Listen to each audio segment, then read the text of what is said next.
នេះខ្ញុំឈ្មោះផូនស្រីម៉ាជានាយិការងនៅសាលាមត្តេយ្យសិក្សាធនធានក្រុងកញ្ចេះសូមអនុញ្ញាតគោរពឡើងធ្វើបទបង្ហាញស្ដីពីការចូលរួមរបស់សហគមន៍នៅក្នុងការអប់រំកុមារតូចចាក្នុងការបទបង្ហាញរបស់នាងខ្ញុំនេះគឺមាន6ចំណុចចាចំណុចទី1និយាយពីសេចក្តីផ្ដើមទី2និយាយពីលទ្ធផលដែលសម្រេចបាន3និយាយពីបញ្ហាប្រឈម4វិធានការអនុវត្ត5ទិសដៅបន្ត6សេចក្តីផ្ដើមអង្គសន្និបាតទី1ជាទីគោរពសាលាមត្តេយ្យសិក្សាធនធានកញ្ចេះក្រុងចាប់ដំណើរការនៅក្នុងឆ្នាំ1983ហើយស្ថិតនៅភូមិវត្តសង្កាត់កញ្ចេះក្រុងកញ្ចេះខេត្តកញ្ចេះបច្ចុប្បន្នមានឈ្មោះជាសាលាមត្តេយ្យសិក្សាធនធានក្រុងកញ្ចេះដោយប្រកាសលេខ2127អយកប្រកចុះនៅថ្ងៃទី30ខែធ្នូឆ្នាំ2022មានអគារសិក្សាចំនួន2ខ្នងស្មើនឹង10បន្ទប់មានទីចាត់ការ1បន្ទប់មានបណ្ណាល័យ1បន្ទប់មានថ្នាក់កម្រិតទាប2បន្ទប់ថ្នាក់កម្រិតមធ្យម3បន្ទប់និងថ្នាក់កម្រិតខ្ពស់3បន្ទប់ព្រមទាំងមានបុគ្គលិកសិក្សាចំនួន11នាក់ស្រី11នាក់និងមានអ្នកស្ម័គ្រចិត្តអង្គការចែកការជនជាតិជប៉ុននិងស្រីម្នាក់ចា៎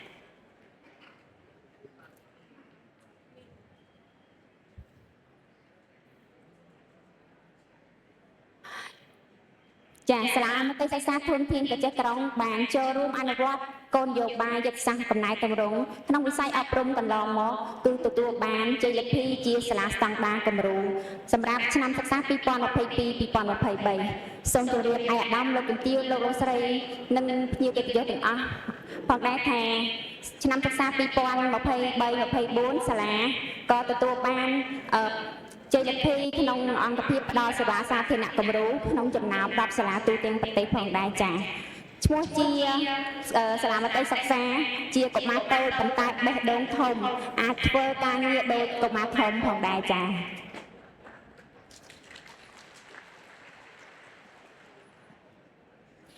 វឌ្ឍនភាពនៃសាលាមត្តេយ្យសិក្សាដែលទទួលបានគឺបានដោយការចូលរួមគ្រប់គ្រងពីសហគមន៍ពីអាជ្ញាធរមូលដ្ឋានមន្ត្រីរាជការព្រះសង្ឃអាជីវករក្រុមហ៊ុនឯកជននិងដៃគូអភិវឌ្ឍនានានៅក្នុងមូលដ្ឋានផងដែរចាដោយផ្អែកលើវិធានការកន្លឹះរបស់រាជរដ្ឋាភិបាលមាន4គឺអភិបាលកិច្ចល្អការបំពេញភារកិច្ចរបស់គ្រូបង្រៀនការចូលរួមនិងជឿទុកចិត្តពីអាណាព្យាបាលនិងការគ្រប់គ្រងរបស់សហគមន៍ចា៎ព្រមទាំងវិធានការទាំង8ចំណុចនៅក្នុងដំណាក់កាលកំណែតម្រង់របស់ក្រសួងអប់រំយុវជននិងកីឡាក្នុងការជំរុញនិងការអនុវត្តសាលារៀនស្តង់ដារគម្រោងដែលមានស្តង់ដារ5រួមមាន1លទ្ធផលការសិក្សារបស់កុមារ2ការបង្រៀននិងរៀន3ការចូលរួមរបស់សហគមន៍4ដំណើរការប្រតិបត្តិនិងរដ្ឋបាលព្រមទាំងគណនេយ្យសាលារៀនចា៎ក្នុងចំណោមស្តង់ដារទាំង5នេះគឺយើងក៏សម្គាល់ឃើញថាការរីកចម្រើនរបស់សាលាគឺអាស្រ័យទៅលើការចូលរួមរបស់សហគមន៍ស្របទៅតាមពាក្យស្លោកភាពជាដៃគូរដ្ឋនិងសហគមន៍ដើម្បីការអប់រំសហគមន៍ដើរតួយ៉ាងសំខាន់ក្នុងការអប់រំកុមារតូចដែលអាចកំណត់បានជាប្រធានបទមួយគឺការចូលរួមរបស់សហគមន៍ក្នុងការអប់រំកុមារតូច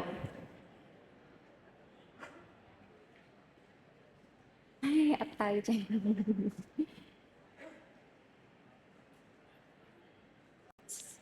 ចាអត្រាចូលរៀនរបស់កុមារ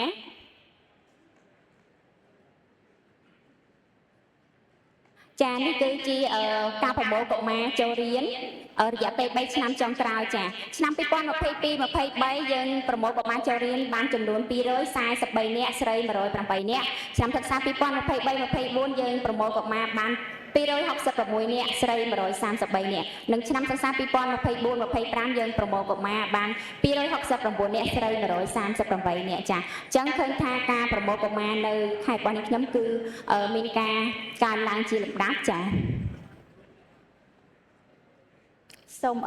operator ជួយបន្តិចផងឲ្យសាចិត្តទៅនេះជាលទ្ធផលរវាយតម្លៃរបស់កុមារអាយុ5ឆ្នាំយើងមានកម្រិតនៃការអភិវឌ្ឍពេញលេញកម្រិតនៃការអភិវឌ្ឍនិងកម្រិតអភិវឌ្ឍយឺតចា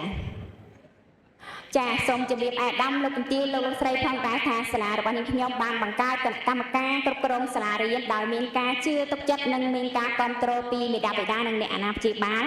ដោយជ្រើសរើសនិងបោះឆ្នោតជ្រើសរើសគណៈកម្មការសាលារៀនផងដែរចាហើយក៏មានការគ្រប់គ្រងនិងចុះហត្ថលេខាដោយអភិបាលក្រុងប្រជេផងដែរមិនត្រឹមតែបង្កើតគណៈកម្មការសាលារៀនទេយើងបានបង្កើតគណៈកម្មការថ្នាក់រៀនចាដោយមានការបោះឆ្នោតពីមេដាបេដាទៅតាមកម្រិតថ្នាក់នីមួយៗចាបន្ទាប់ពីយើងបោះឆ្នោតជ្រើសរើសគណៈកម្មការសាលារៀនថ្នាក់រៀនរួចមកក៏យើងរៀបចំផែនការប្រចាំឆ្នាំសម្រាប់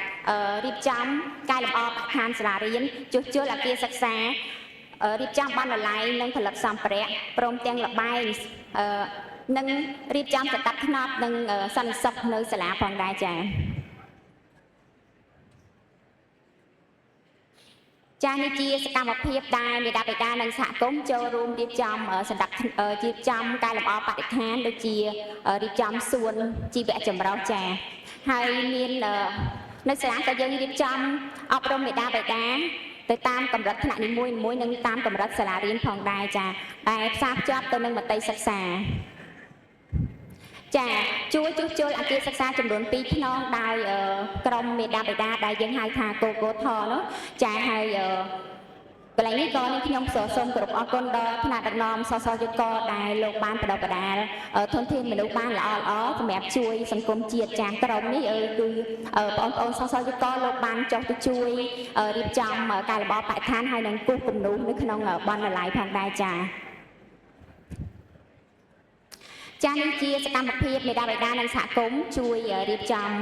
បណ្ណាល័យសូមជម្រាបអាដាមលោកជំទាវផងដែរថានៅសាលាមត្តេយ្យតាំងពីបង្កើតមកគឺអត់ដែលមានបណ្ណាល័យទេតែយើងបានរៀបចំគណៈកម្មការទៅគ្រប់គ្រងសាលានិងថ្នាក់រៀនមកក៏យើងបានប្រជុំរៀបចំបណ្ណាល័យនេះឡើងចាហើយនេះជាផលសម្រាប់ដែលយើងរៀបចំបានដែលមានរូបភាពនៅក្នុងនេះចាចាមិនត្រឹមតែប៉ុណ្ណោះទេសហគមន៍ក៏បានចូលរួមជួយផលិតសម្ភារៈផងដែរចាត្រង់ចំណុចទាំងនេះមានមេដាបេដានិងគ្រូខ្លះគាត់មានជាសំណួរថាហេតុអ្វីចាំបាច់អញ្ជើញមេដាបេដាមកផលិតសម្ភារៈឧបទេសព្រោះអីការងារផលិតសម្ភារៈឧបទេសនេះគឺជាការងារកាតព្វកិច្ចរបស់អ្នកគ្រូប៉ុន្តែនៅសាលាគឺយើងមានផែនការសម្រាប់ឲ្យមេដាបេដានិងសហគមន៍ចូលរួមជួយផលិតសម្ភារៈឧបទេសចាមូលហេតុអីបានមានខ្ញុំរៀបចំកម្មវិធីនេះឡើងដោយសារតែចង់ឲ្យមេដាបេដាទាំងអស់ហ្នឹងដឹងចាដឹងហើយនឹងស្វែងយល់ពីការសិក្សានៅសាលាមត្តេយ្យសិក្សារបស់យើងព្រោះថានៅសាលាមត្តេយ្យសិក្សារបស់យើងគឺរៀនតាមរយៈការលេងអញ្ចឹងត្រូវប្រើសម្ភារៈឲ្យបានច្រើនចាអញ្ចឹងអ្នកគ្រូម្នាក់ផលិតសម្ភារៈឲ្យកុមារមួយថ្នាក់30-40នាក់តើលំបាកប៉ុណ្ណាអញ្ចឹងតាមដែលគាត់ចូលរួមហ្នឹងគឺគាត់ដឹងពីទុក្ខធុរៈរបស់អ្នកគ្រូមែនតើនៅពេលដែលគាត់ចូលរួមអញ្ចឹងយើងអាចតាក់ទាញបេះដូងរបស់គាត់បានដោយសារអីគាត់ប្រាប់អ្នកគ្រូថាអ្នកគ្រូខ្ញុំមកព្រឹកនេះអញ្ជើញមកព្រឹកនេះផលិតសម្ភារៈឲ្យកូនតែមួយអត់បានទេចុះអ្នកគ្រូមកថ្នាក់ផលិតសម្ភារៈឲ្យកូនរហូតដល់30-40នាក់តើមានការលំបាកប៉ុណ្ណាចាហើយមួយថ្ងៃអ្នកគ្រូមើលកូនផងបង្រៀនកូនផងផលិតសម្ភារៈឲ្យកូនផងចាអញ្ចឹងអ្នកគ្រូមកតីគឺមានការលំបាកខ្លាំងតែចាប៉ុន្តែការលះបង់និងការស្រឡាញ់ចាគឺអត់រីរ៉ែទេចាត្រូវទៅមុខរហូតចាអញ្ចឹងចំណុចនេះហើយដែលធ្វើឲ្យពួកគាត់នឹងស្រឡាញ់រាប់អានគ្រូមត្តេយ្យគឺថានៅពេលដែលយើងដាក់ផែនការឲ្យទៅគឺគាត់តែងតែចូលរួមគ្រប់គ្រងព្រោះថាការដែលយើងធ្វើទាំងអស់នេះគឺបំរើឲ្យការសិក្សារបស់កូនរបស់គាត់ចាហើយចំណុចមួយនេះអាយ៉ាសំទោស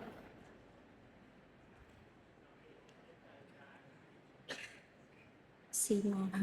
ចាចំណុចមួយនេះនាងខ្ញុំរៀបចំកម្មវិធីនៅរដូវចូលឆ្នាំចាដើម្បីឲ្យកុមារនឹងដឹងពីវប្បធម៌ប្រពៃណីផងហើយនឹងទម្លាប់បណ្ដុះទម្លាប់ឲ្យកុមារចេះស្រឡាញ់និងគោរពគ្រូបាអាចារ្យនិងឪពុកម្ដាយផងដែរចាហើយកន្លែងនេះដែរក៏យើងបាន feedback ពីប៉ាម៉ាក់ល្អដែរគាត់អរគុណខ្លាំងមែនតើនៅកម្មវិធីដែលយើងរៀបចំនេះគាត់ថាគាត់មានសេចក្តីរំភើបមែនតើព្រោះអីតាំងពីគាត់ចាំបីបាច់កូនតាំងពីកូនង៉ែតរហូតដល់អាយុ4-5 ឆ្នាំនេះជាលើកទី1ហើយដែលគាត់បានកូនគាត់បានលុយតិចគាត់ចឹងគាត់រំភើបរហូតដល់ស្រក់ទឹកភ្នែកអញ្ចឹងគាត់អរគុណសាលាមែនតើដែលរៀបចំកម្មវិធីនេះឡើងចា ហើយ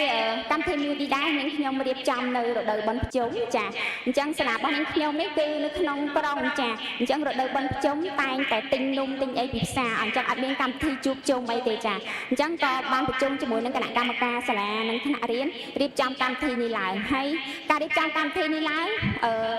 អត់ចាំបាច់ប្រើចំណាយលុយសាលាទេគឺលុយថវិកាទាំងអស់គឺបានមកពីការចូលរួមគ្រប់គ្រងពីប៉ាម៉ាក់ចាហើយកម្មវិធីនេះដែរគឺយើងចង់ឲ្យការកោនឹងអភិវឌ្ឍផ្នែកទាំង5ចាមិនមែនថាឃើញកម្មវិធីនេះលេងអត់មាននេះទេតែយើងបំរើឲ្យផលប្រយោជន៍របស់កុមារចាគាត់បានកាន់បានស្ទាបបានប៉ះបានប្រស្រ័យតាក់ទងមនុស្សជុំវិញខ្លួនគាត់ចាសួរនាំទៅប៉ាម៉ាក់គាត់ហើយក៏មានភាពស្និទ្ធស្នាលជាមួយនឹងគ្រូនិងគ្រប់គណៈគ្រប់គ្រងសាលាផងដែរចាចឹងទាំងអស់នេះហើយធ្វើដែលយើងទាញបេះដូងរបស់គាត់ឲ្យគាត់ជឿទឹកចិត្តមកលើសាលាថាយើងហ៊ានធ្វើយើងហ៊ាននិយាយចាចានេះការគៀងគរសាធារណៈឯកជនគឺអគារសិក្សាចំនួន2ក្នុងស្មើនឹង10បន្ទប់នេះគឺយើងបានដោយមានការគៀងគរពីសប្បុរសជននានានិងក្នុងស្រុកនិងក្រៅប្រទេសផងដែរចានេះយើងការរៀបចំសម្ភារៈនៅក្នុងថ្នាក់ចាអាយដាមលោកស្រីកុំច្រឡំថាលក់អីវ៉ាន់ចាប់ព្រួយឬក៏កំប៉ុងស្ករគ្រាប់ចាទាំងនេះគឺជាសម្ភារៈលបែងនៅក្នុងថ្នាក់ដែលយើងរៀបចំទៅតាមជ្រុងនៃថ្នាក់នីមួយចាព្រោះថាមតិសិក្សាគឺយើងរៀនលេងរៀនចាអញ្ចឹងសម្ភារៈមានច្រើនមានលបែងសិក្សាចាហើយនេះគឺជាសម្ភារៈក្រៅថ្នាក់លបែងក្រៅថ្នាក់ចាសូមជំរាបអាយដាមលោកជំទាវផងដែរថាសម្ភារៈនៅសាលារបស់នាងខ្ញុំមិនសូវជាទំនើបប្រហែលទេប៉ុន្តែគណៈកម្មការរបស់នាងខ្ញុំនឹងបដិញ្ញាចាត់ថាគាត់នឹងគៀងគរធនធានដើម្បីរកដាក់សម្ភារៈដែលទំនើបជាងនេះចាហើយនេះជាការចូលរួមរបស់អាជ្ញាធរចាលើកតែមកសម្រួលចរាចរណ៍រៀងរាល់ម៉ោងចេញទៅផ្ទះនិងពេលចូលរៀនផងដែរចា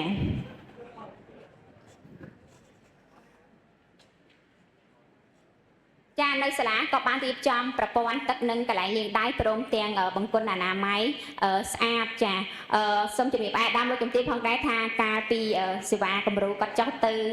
សាលារបស់នាងខ្ញុំក៏បានទៅសាលនៅបន្ទប់ទឹកដែរគាត់ថាបន្ទប់ទឹកនៅសាលានាងខ្ញុំអាចចូលគេងបានចាអញ្ចឹងគ្រូទាំងអស់អាចមានអារម្មណ៍ថារំភើបខ្លាំងដែរចាហើយនៅសាលាក៏អត់មានបន្ទប់សម្រាប់ដាក់បន្ទប់សុខភាពដាច់ដライដែរគឺយើងបានរៀបចំបន្ទប់មួយនៅក្នុងបន្ទប់បណ្ណាល័យចាសម្រាប់ដាក់ជ្រុងសុខភាពសិក្សាហើយក៏មានសម្ភារៈបរិក្ខារនៅក្នុងនឹងផងដែរហើយសូមជម្រាបអាយដាមលោកជំទាវផងដែរថាសាលារបស់ខ្ញុំអត់មានតូបសម្រាប់លក់ចំណីអាហារនៅក្នុងសាលាទេគឺយើងរៀបចំជាប្រភេទអាហារសម្រន់សម្រាប់កុមារហើយក៏មានការចោះមកពិនិត្យត្រឹមត្រូវពីលោកស្រីប្រធានមណ្ឌលសុខភាពដែរដោយសារលោកស្រីគឺជាគណៈកម្មការសុខភាពនៅសាលាអញ្ចឹងក៏តែងតែចោះមកពិនិត្យមើលចំណីអាហារហើយយើងក៏មានការវិភាគហើយក៏មានរោងសម្រាប់ឲ្យកុមារញ៉ាំអាហារផងដែរក្រៅពីកំណែតម្រង់អប់រំធ្វើឲ្យថវិការដ្ឋរបស់យើងមានការកើនឡើងជាលំដាប់ប៉ុន្តែការកើនឡើងនោះយើងមិនអាចយកមកកែលម្អបរិស្ថានសាលាឲ្យបានលឿនដូចអ្វីដែលយើងចង់បានតែអញ្ចឹងមានតែការគៀងគរធនធានពីសហគមន៍ចាអញ្ចឹងក្នុងឆ្នាំសិក្សា2021-22នេះគឺយើងគៀងគរថវិកាសហគមន៍នឹងបានចំនួន1,86,500,000ចាហើយឆ្នាំសិក្សា2022-23នេះយើងបាន6,45,100,000ចាដែលឡែកតាំងពីក្រសួងអប់រំដាក់ឲ្យអនុវត្តសាលាស្តង់ដារគំរូឃើញថាមានការចូលរួមយ៉ាងច្រើនដែលយើងមិននឹកស្មានដល់កើនរហូតដល់19,47,700,000ចាអញ្ចឹងឃើញថាមេដាបេដានិងសហគមន៍ក៏ជឿទុកចិត្តមកលើសាលាហ៊ានវិនិយោគលុយយ៉ាងច្រើនមកដល់សាលាដើម្បីតែការអភិវឌ្ឍនិងការរីកចម្រើនរបស់ការសិក្សារបស់កូនរបស់គាត់បានគាត់ជឿទុកចិត្តចានេះជាស្ថានភាពនៅសាលាកាលពីមុនលោកស្រីដែលបានអញ្ជើញទៅចុះពីតម្លៃនឹងទៅសាលារបស់ខ្ញុំបានឃើញហើយទស្សនវិជ្ជាកាលពីមុនគឺមានស្ថានភាពបែបនេះចាគឺមានខ្លោងទ្វារហើយនៅអគារវិញអត់មានសោភ័ណភាពទេជាពិសេសនឹងបរិវេណសាលាទីធ្លាសាលាហ្នឹងសិតតែស្មៅសម្រាមហើយមានទឹកដក់ទៀត ហើយចំណុចមួយទៀតហ្នឹងគឺបន្ទប់ទឹកចាស់គ្រាន់តែឈានជើងដល់ខ្លោងទ្វារភ្លាមកលេចឃើញបន្ទប់ទឹកភ្លាមព្រោះបន្ទប់ទឹកនោះនៅចំកណ្ដាលទីធ្លាសាលាតែម្ដងចាស់ហើយអត់អាចប្រើបានទេអញ្ចឹងនៅពេលដែលខែភ្លៀងមកគឺទឹកដាក់ជាប្រចាំធ្វើឲ្យចំនួនកុមាររបស់យើងពេលនោះមានការថយចុះហេតុអីបានថយចុះដោយសារបន្ទប់ទឹកផ្ទះគាត់ស្អាតប៉ុន្តែដល់ពេលមកសាលាចូលអត់ការអញ្ចឹងក៏អត់ចង់មករៀនចាអញ្ចឹងធ្វើឲ្យកុមារយើងមានការថយចុះហើយកន្លែងនេះគឺខាងក្រៅអគារសិក្សាចាគឺថាពេលភ្លៀងមកគឺមានទឹកដាក់ចាអញ្ចឹងបើយើងអត់ប្រយ័ត្នទេធ្វើឲ្យកុមារយើងអាចគ្រោះថ្នាក់បានព្រោះអីកន្លែងហ្នឹងជ្រៅចាហើយនេះគឺជាកន្លែងសួនកុមារចាលោកស្រីឃើញហើយគឺអត់អាចលេងបានទេតែប្រឡែងទៅគឺប្រឡាក់ក្អាយអស់ហើយចានេះជាស្ថានភាពនាពេលបច្ចុប្បន្នចាស់យើងទឹកតែរៀបចំថ្មីនេះដែរទេគឺយើងបានប្រែក្លាយសាលារបស់យើងក្លាយជាបែបនេះចាមានអគារសិក្សាស្អាតហើយមានទីធ្លានិងបរិវេណនេះក៏យើងរៀបចំដើម្បីឲ្យមានសោភ័ណភាពហើយនេះជាទស្សនវិជ្ជានៅក្នុងថ្នាក់ចាអញ្ចឹងក្នុងថ្នាក់យើងរៀបចំធ្វើម៉េចទី1ផាសុកភាពទី2សុវត្ថិភាពទី3អនាម័យនិងភាពតាក់ទាញចាហើយនេះគឺជារូបភាពនៅក្នុងបណ្ណាល័យចាយើងក៏មានសួនជីវៈចម្រុះផងដែរចាក្នុងសួនជីវៈចម្រុះនេះគឺយើងដាំបន្លែវិលជុំហើយបន្លែនេះគឺកុមារនិងអ្នកគ្រូអ្នកដាំចាហើយអ្នកខ្លះគិតថាឲ្យសាលារបស់នេះខ្ញុំសំដែងតាមពិតអត់ទេចាគឺដាំពិតមានសកម្មភាពពិតហើយពេលខ្លះក៏អាយវិញប្រឡាក់សបោះអ្នកខ្លះខមមិនទៀតថាហេតុអីបាននាំក្មេងទៅអញ្ចឹងប្រឡាក់ឲ្យពិបាកបោកណាខមមិននៅក្នុងពេករបស់សាលាតែអត់ទេគឺយើងធ្វើនេះដើម្បីឲ្យកុមារហ្នឹងដឹងពីការរស់នៅជីវភាពរស់នៅប្រចាំថ្ងៃរបស់គាត់ហើយសួនជីវៈចម្រុះនេះដែរក៏មានអ្នកតក់ហើយដែរសុំទៅថត pre-wedding ចាដោយសារតែឃើញស្អាតគាត់ថាតែគាត់នឹងរៀបពីគាត់ទៅសុំថត pre-wedding ហើយគណៈកម្មការវិតម្លៃហ្នឹងក៏គាត់សរសើរដែរថាសួនជីវៈចម្រុះនេះខ្ញុំនឹងស្អាតអាចដូរឈ្មោះបានទៅជាសួនសាងស្នេហ៍វិញក៏បានដែរចាហើយនេះសួនកុមារដូចនាងខ្ញុំជំរាបខាងលើអញ្ចឹងហើយរូបភាពនេះជារូបភាពទឹកចា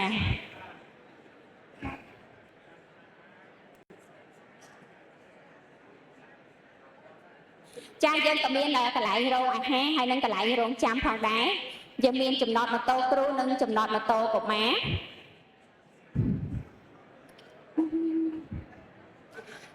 ទន្ទឹមនឹងមានការចូលរួមក៏យើងមានបញ្ហាប្រឈមខ្លះដែរចាអញ្ចឹង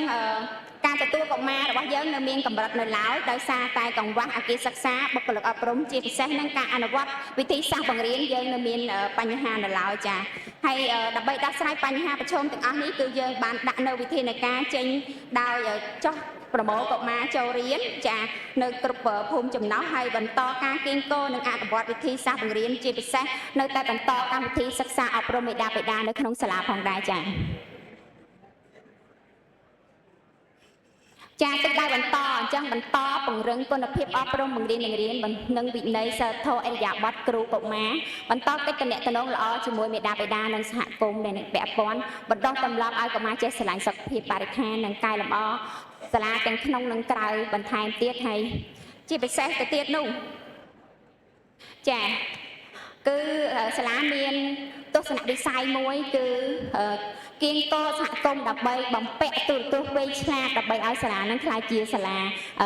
រៀនតាមបែប digital ដោយកុមារធំដែរអញ្ចឹងបើសិនជាអស់លោកស្រីអ្នកនាងកញ្ញាចាប់អារម្មណ៍អាចចូលរួមឧបត្ថម្ភបានដោយសារនាងខ្ញុំមានបំណងបំពាក់ទូរទស្សន៍វែងឆ្លាតនៅសាលាគ្រប់បន្ទប់ទាំងអស់ចា៎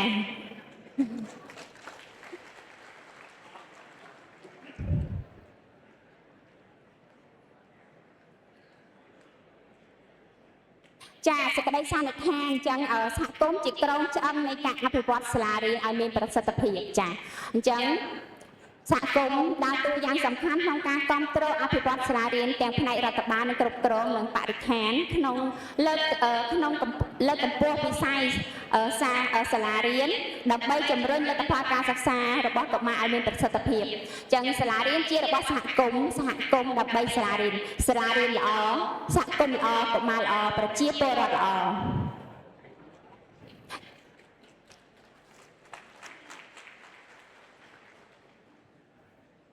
ចាអញ្ចឹងទាំងនេះខ្ញុំមានសំណួរចាប់សួរទៅអង្គសន្និបាតទាំងមូលឲ្យជួយពិភាក្សាចាតើហេតុអ្វីបានចាំបាច់ត្រូវឲ្យសហគមន៍ចូលរួមគ្រប់គ្រងក្នុងកិច្ចដំណើរការសាលារៀន ចាអង្គសន្និបាតទាំងមូលតើសហគមន៍មានតួនាទីអ្វីខ្លះមិនសិទ្ធិអំណាចភារកិច្ចចាំបាច់សាលាមត្តេយ្យដែរឬទេចាតើត្រូវកំណត់យន្តការបែបណាដើម្បីបង្កើនការចូលរួមរបស់សហគមន៍អញ្ចឹងនាងខ្ញុំសង្ឃឹមថាអង្គសន្និបាតនឹងផ្ដល់អនុសាសន៍បន្ថែមនិង